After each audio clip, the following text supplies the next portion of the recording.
So good morning, everybody. Shall I say good afternoon?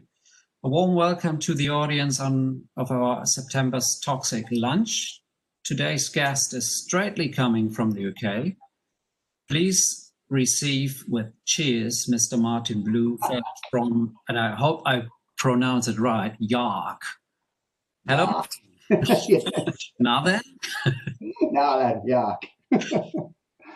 Martin Bloomfield gave the motto, how equality of opportunity is an opportunity for quality, to which we later on will return in our chat. Martin, please allow me to introduce you to the audience. You hold a Magister Artium at the University of Wales, and you do a PhD at the University of York at the moment. Yes, yes, yes. You're the founder of the Dyslexia Bytes project, which is a unique project that utilizes the experience of a global network of teachers, practitioners, and stakeholders to learn and then build an intercultural understanding of dyslexia. Yes. Member of the International Advisory Council for Inclusive Education in the Global Inclusive Education Network, which is based in India. Very interesting.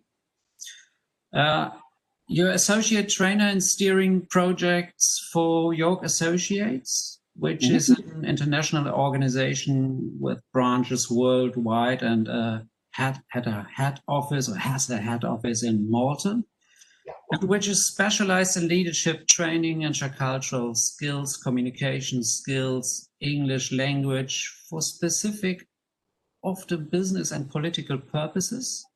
And you as well train teachers and professionals there.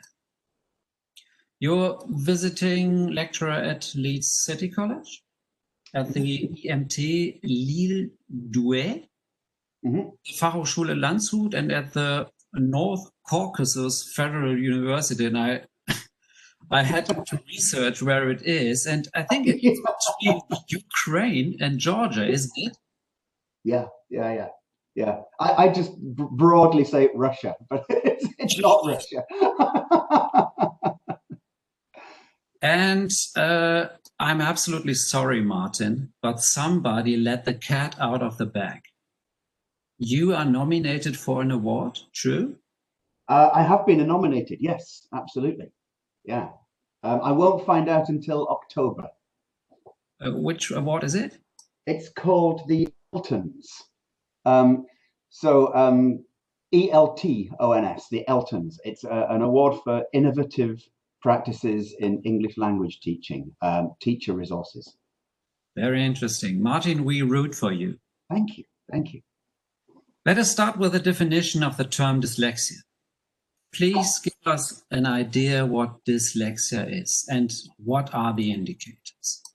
Well, okay. So this is something I probably come back to again and again. When we define dyslexia, we have this tendency to define rather than to try to understand. So often what we do is we say what we think dyslexia is, and then we label people dyslexic rather than listening to people who are dyslexic and understanding what they say about themselves.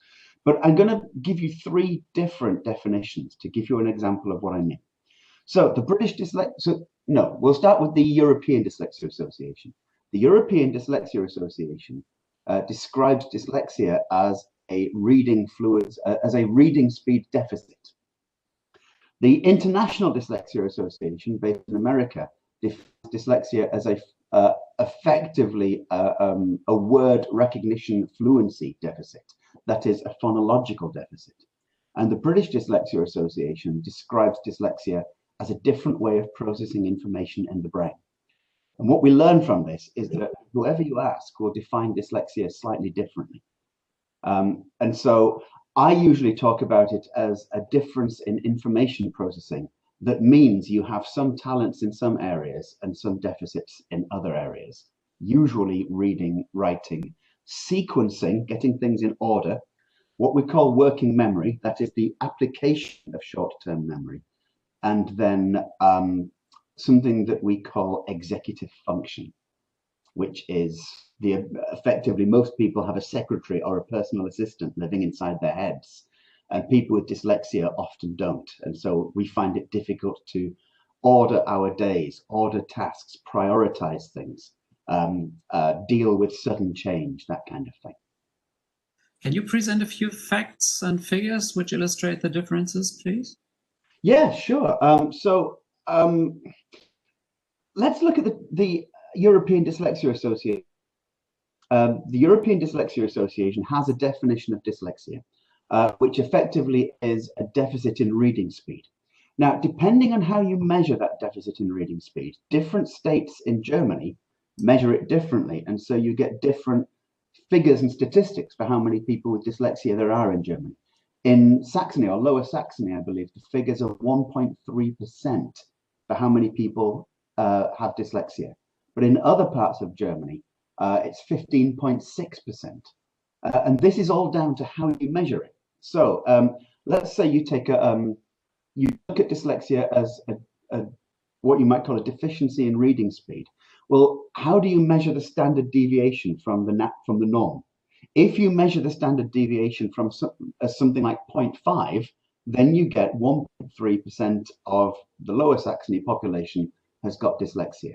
If you measure the standard deviation as more, then you get fewer people with dyslexia. If you measure it as less, you get more people with dyslexia. If, as some states of Germany do, you measure standard deviation from reading speed against other cognitive faculties. So, for instance, average cognitive processing or higher than average cognitive processing, then the number of people with dyslexia rises to 15.6%. The world gets this is just shocking. Depending on where you go in the world, if you go to Nigeria, you will get figures of the number of children with dyslexia in Nigeria has been placed at 33%, 33.3%. That's 1/3 of children, and therefore 1/3 of people, because you don't grow out of it, in Nigeria are said to have dyslexia. If you cross a few thousand miles to the Bosphorus, over the Bosphorus, in Turkey, 0.05% of the population is said to have dyslexia. Now, this isn't because of where you come from or where you live. This is clearly because of how you measure it and how you define it. And so at the moment, there is no standard definition of dyslexia. There is simply who measures dyslexia and what measuring standards they measure it against. Martin, can you please check your video? Oh, have I? I think my video's working. I have no picture. Then I shall change video setting. Can you see me now? No, nope. That's interesting, isn't it? Can you give me 1 second to try to fix this issue?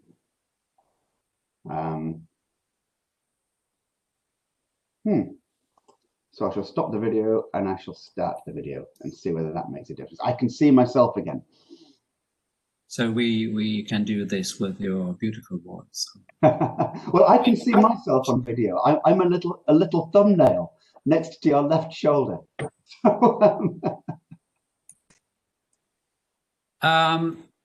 Martin, in preparation for today's chat, I asked you what motto your toxic lunch might have, and you told me how equality of opportunity is an opportunity for quality. Yeah. Let us talk about the setting of your motto. Yeah. I like to quote a famous philosopher, John Dewey. You know him very well, and you told me we talked about him. And I want to quote him. Thus we reach the ordinary notion of education, the notion which ignores its social necessity and its identity with all human association that affects conscious life, and which identifies it with imparting information about remote matters and the conveying of learning through verbal signs, the acquisition of literacy. What should a teacher, a trainer, a lecturer be aware of? How can he or she find out what does dyslexia mean for learning and for testing? Well, one of the things John Dewey meant by that quotation, and I'll come back to a second quotation from the same publication later, one of the things he meant by that publication is that the point of education is to prepare young people to function well in life. And he didn't mean to get a good job, like a lot of our education system is. Although, you know, obviously Hochschule are very, very good and they do help. But he meant to function within the context of society. And what he meant was that the point of education should be to help children develop into human beings who can function well and feel comfortable within society. Now, he had noticed, and he wrote this sometime in the early 1900s, between 1910 and 1916, yeah, between 1910 and 1920. What he noticed was that we were still effectively educating for the late 18th century. We were still putting children in rows and teaching them the classic literacy, and this was not what was happening in the world. In the world, the industrial context of the world and the political context of the world and the social context of the world had moved on. And we find that even now, we still haven't taken John Dewey's philosophy to heart. And so I'm going to then go back to another quotation from the same work, Life and Education, I think it was called, where he says, and I'm going to paraphrase him, "If we teach today's children for our yesterdays, then we rob them of their tomorrow." Almost verbatim, but my memory for facts is a little bland. So what he was saying is, our yesterday had a particular social and economic context, and what teachers tend to do, or rather what the education system tends to do, is teach what it knows. And actually, that's the wrong thing to do. We need to teach what we don't know. And he then postulated the idea that we only learn with uncertainty and ambiguity, because only when things are uncertain and ambiguous do you think. And thinking is the act of learning. And so what we do a lot of the time in school is we try to make children certain. We try to make them remember and know facts and then regurgitate facts. This is the opposite of what learning is. Learning is not about certainty. Learning is about uncertainty. And it's this uncertainty and the ability to deal with ambiguity that creates the ability to be what we would now call agile thinkers. And in fact, there was a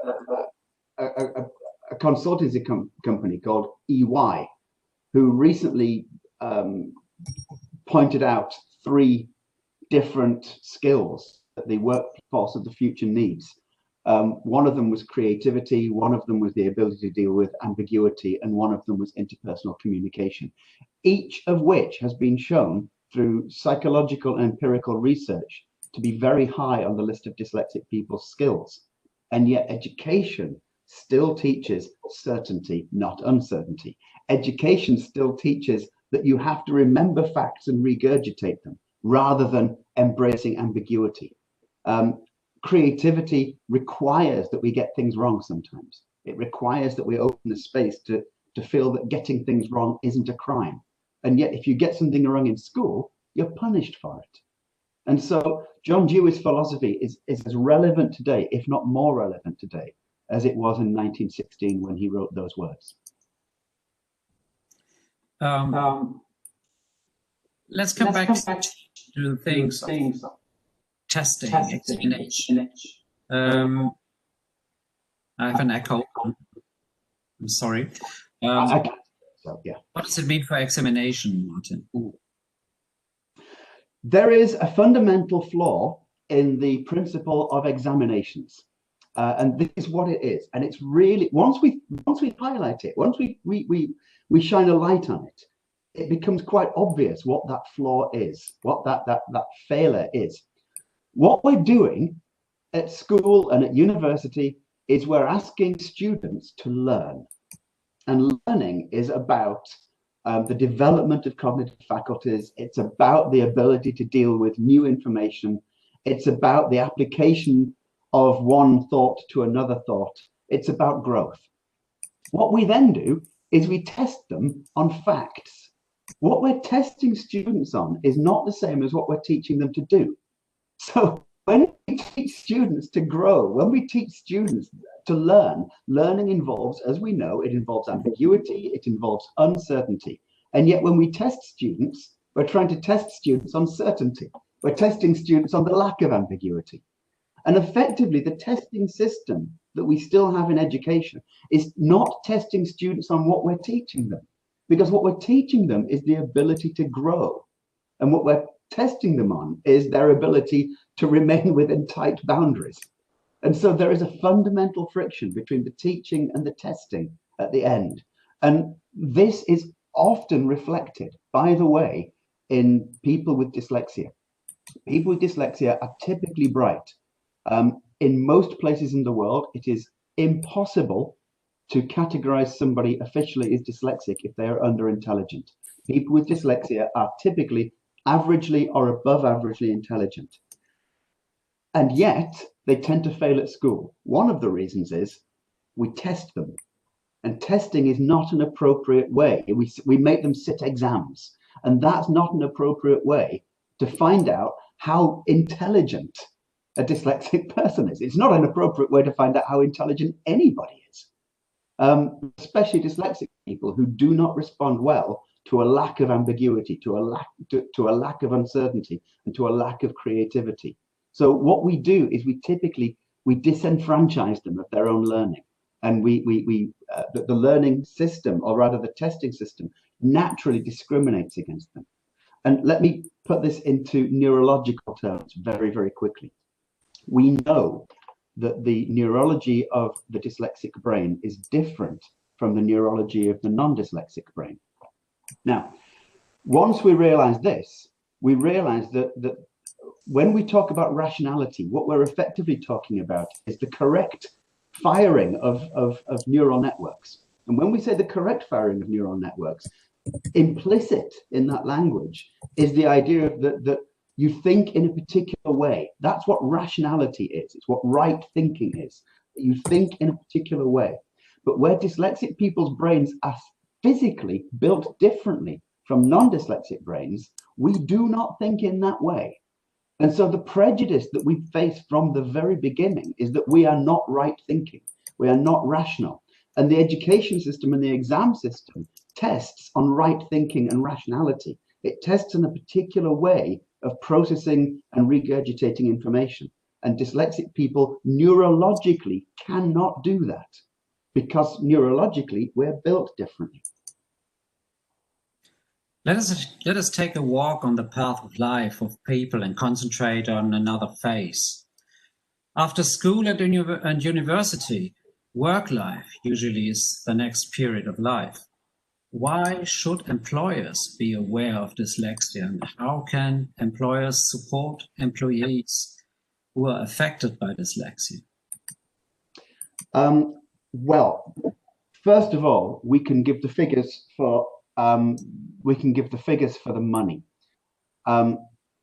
Countries typically, I think Britain, and this was about 15 years ago when I looked at the figures, Britain loses, that is, physically loses and also misses out on the opportunity of gaining 15 billion pounds per year by not correctly understanding dyslexia. That's just Britain alone, 15 billion pounds per year.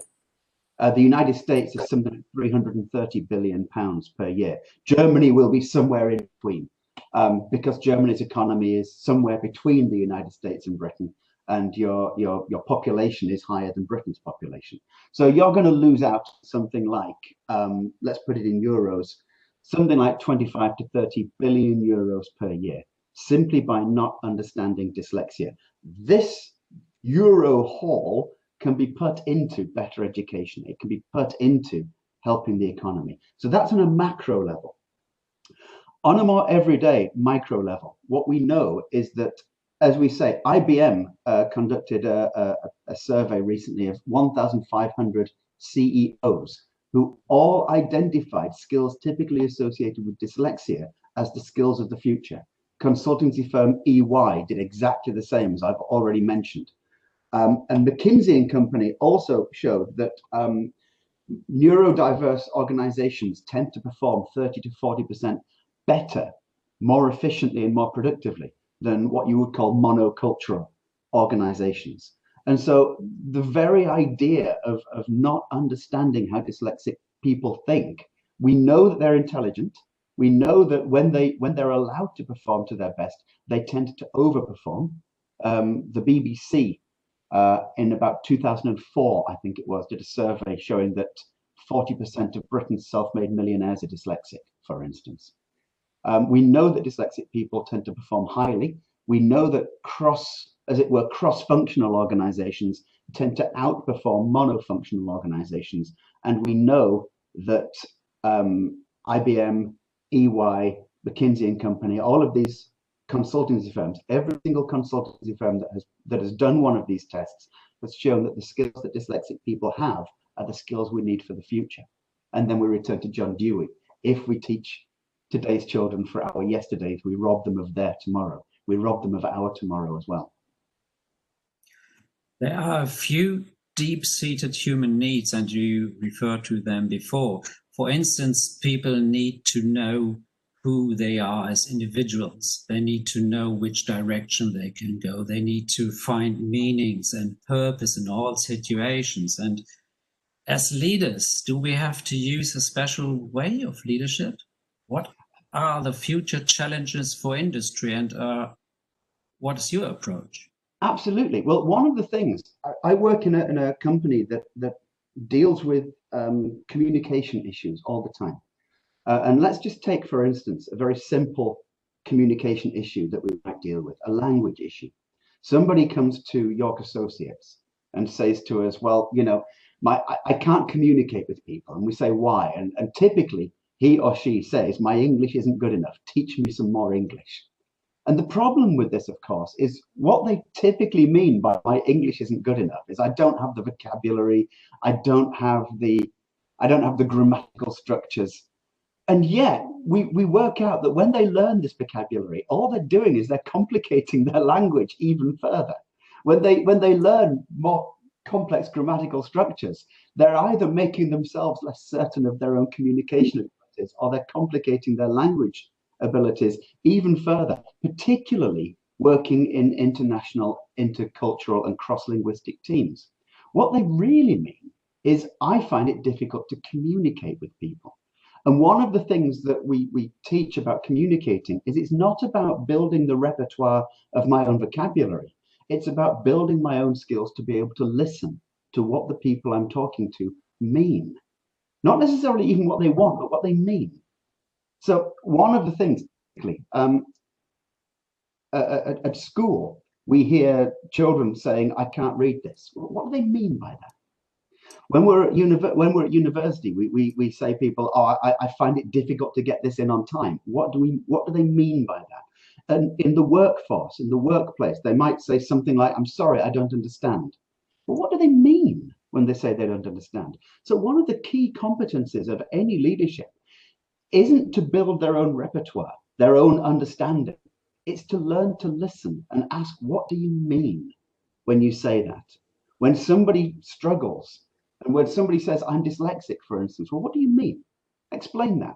How does that fit into your life? And how does that fit into this workplace? And what can we now do about that? And so from a leadership perspective, it's a kind of 360-degree feedback. We give feedback, they give feedback. And this feedback isn't critical feedback, it's learning feedback. And this goes back to something I said at the beginning, which is that often what we do with dyslexia is we try to label it, we try to describe it, rather than listen to what people mean when they say, I've got dyslexia.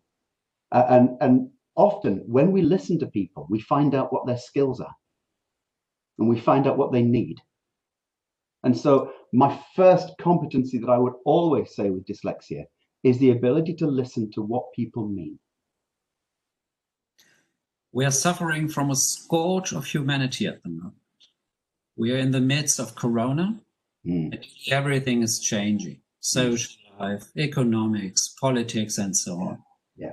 How is Corona making an impact on leaders, people affected by dyslexia, institutions? And how has your job changed, and if how? My job has changed massively. So I used to do a lot of training and a little bit of project work. And now I do a lot of project work and a little bit of training. So my job has changed massively. A lot of people are in this very same position. Regarding dyslexia, there are effectively two prongs to how it can negatively affect dyslexia. So one of the things that leaders typically do is they communicate, and that's a great thing. But what they'll then do is they'll communicate by email.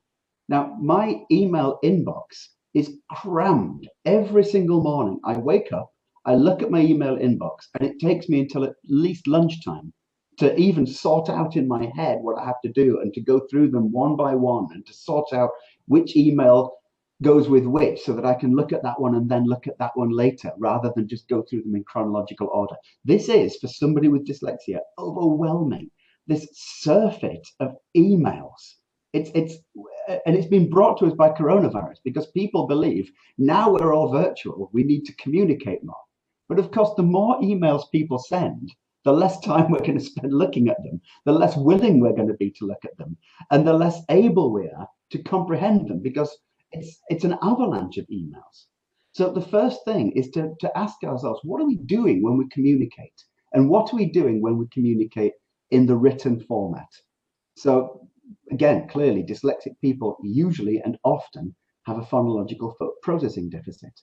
Well, the way to combat that is not to overload people with emails. It's obvious when we think about it. The second prong of the attack on people with dyslexia is that now we're not in a workspace where there are bounded periods of time. This is where, what I said earlier, this is where executive functioning becomes problematic for people with dyslexia. So the ability for a dyslexic person to sit down at her desk and say, okay, how do I now proceed with the day? What do I do first? What do I do second? When is the point that I stop doing this and go on to this? Executive function is a difficult thing for most people working from home anyway. We talk about home office being a great thing. It's a great thing when it's a choice. When it's a necessity, we're faced with this idea that now my executive function has to control my behavior. There isn't a boss there to do that for me. So one of the things a leader should do is communicate and help people with their executive function. So instead of just writing tons of emails, which probably takes quite a long time, have a 2-minute conversation. I'd like you to do this. Don't worry about that. Just spend 2 hours doing that. Then you can take a break. Something along those lines. Just be clear, but be clear outside the format of emails, because emails are just overwhelming for most people. The alternative is, of course, now we're all digital. The opportunities for communicating differently are wonderfully sort of expanded. So the format of the letter. So if we send lots of documents, these documents, we can format them as we like. And so people with dyslexia can say, well, I don't want to read this in Times New Roman. I want to read this in Calibri or Lila Wadi or Arial. And then they can space the letters out a little bit. They can make it a little bit bigger. They can read into a speech text interface. And so the need of reading and writing becomes lessened in that respect. So there are benefits, but the dangers are things we need to watch out for. We need to mitigate against too many emails and executive functioning problems that we may face. Can you give us a corona advice? Us means students, employees for everyday life. I can, yeah. I mentioned earlier, I think it was EY who did the survey saying that the skills for the future are the ability to deal with ambiguity, creativity skills, and interpersonal communication skills. We haven't yet dealt so much with interpersonal communication skills. Dyslexic people typically work best interpersonally. They bounce ideas, they speak. So I might speak and somebody else is writing these things down. So what we need to do is we need to take this opportunity of Corona and say, well, okay, the ability to see each other face to face has been taken away from us. How can we use digital technology to create rooms where people can meet each other, chat rooms, How can we build, as it were, interpersonal spaces for people with dyslexia to be able to work as freely as they like? Because if we don't build interpersonal spaces, people with dyslexia are on their own, which negates their interpersonal skills. They're having to deal with these executive functioning issues on their own. It becomes overwhelming. And this is something that we need to think about. So in COVID times, create rooms for interpersonal space. It's the most important thing we need to do, and keep that communication going.